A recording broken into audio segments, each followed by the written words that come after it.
प्राचीन काल की बात है। एक शक्तिशाली राजा अर्जुन देव अपने साम्राज्य में सबसे अधिक प्रसिद्ध था। वह शारीरिक रूप से मजबूत, बुद्धिमान और पराक्रमी था, लेकिन उसकी सबसे बड़ी कमजोरी थी इंद्रियों पर नियंत्रण की कमी। वह विलासिता और भौतिक सुखों में इतना लिप्त था कि धीरे धीरे उसका स्वास्थ्य और निर्णय लेने की क्षमता कमजोर होने लगी। मोड़। एक दिन एक साधु उसके दरबार में आया। साधु ने राजा से कहा, राजन, आपका साम्राज्य तो विशाल है, लेकिन क्या आप अपनी आत्मा पर शासन कर सकते हैं? राजा इस प्रश्न से विचलित हो गया। उसने साधु से पूछा, इसका क्या अर्थ है? साधु ने उत्तर दिया, जब तक आप अपनी इंद्रियों और इच्छाओं पर नियंत्रण नहीं रखते, आप सच्चे राजा नहीं बन सकते।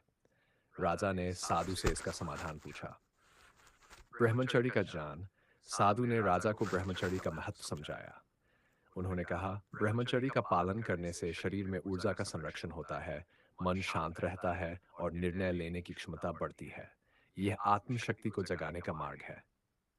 राजा ने ब्रह्मचर्य का पालन करने का निर्णय लिया। उसने विलासिता का त्याग कर अपने जीवन में अनुशासन लाने की शुरुआत की। परिवर्तन की प्रक्रिया। शुरुआत में राजा के लिए यह कठिन था, लेकिन उसने साधु के बताए कुछ नियम अपनाए। 1. योग और ध्यान का अभ्यास। डी. सात्विक भोजन का सेवन। इंद्रियों को नियंत्रित करने के लिए नियमित साधना। शॉर्ट्स। सकारात्मक और प्रेरणादायक विचारों पर ध्यान केंद्रित करना। धीरे धीरे राजा ने महसूस किया कि उसकी ऊर्जा और शक्ति पहले से अधिक बढ़ गई है। उसकी निर्णय लेने की क्षमता में सुधार हुआ और वह अपने साम्राज्य के लिए बेहतर फैसले लेने। कुछ वर्षों बाद राजा अर्जुन देव न केवल अपने साम्राज्य का सबसे सफल शासक बना था, बल्कि एक आदर्श भी।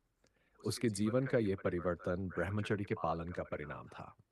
उसने ये समझ लिया था कि सच्चा राजा वही है जो अपनी आत्मा और इंद्रियों पर शासन कर सके। इस कहानी के माध्यम से ये संदेश दिया जा सकता है कि ब्रह्मचर्य केवल साधु संतों के लिए नहीं है, बल्कि ये हर व्यक्ति के जीवन को सकारात्मक रूप से बदल सकता है।